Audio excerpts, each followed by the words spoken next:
मार्च अप्रैल में वडोदरा महानगर पालिका के चुनाव प्रस्तावित हैं, जिसकी तैयारी चुनाव आयोग द्वारा शुरू कर दी गई है। प्रशासन द्वारा भारतीय चुनाव आयोग के आदेश अनुसार इलेक्ट्रॉनिक वोटिंग मशीन का फर्स्ट लेवल चेकिंग शुरू कर दिया गया है। ईवीएम बनाने वाली कंपनी भारत इलेक्ट्रॉनिक्स लिमिटेड के 10 विशेषज्ञ इंजीनियर द्वारा इन मशीनों की टेक्निकल चेकिंग की जा रही है और कंट्रोल यूनिट को भी चेक किया जा रहा है। चुनाव से पहले राजनीतिक दलों के प्रतिनिधियों की उपस्थिति में ये प्रक्रिया हर बार की जाती है ताकि सुचारू और निष्पक्ष चुनाव कराया जा सके। કોર્પોરેશનનું ઇલેક્શન આ વર્ષમાં આપ સર્વે જાણો છો એ મુજબ છે।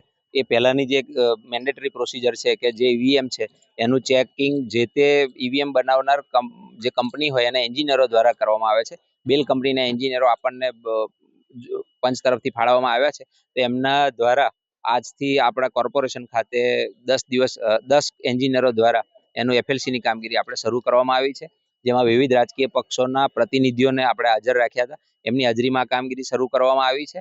એમની મદદગારી માટે આપણે કોર્પોરેશનના વિવિધ સ્ટાફ અને મજૂરો એના પણ અમને મદદમાં આપણે રાખેલા છે। આગામી 4 દિવસ સુધી આ કામગીરી ચાલશે। બે મશીન બીયુ અને સીયુ થઈ અને 4 થી 5 હજાર જેટલા મશીનો છે। બીયુ અને સીયુ એ બંનેનું ચેકિંગ અત્યારે ચાલી રહ્યું છે।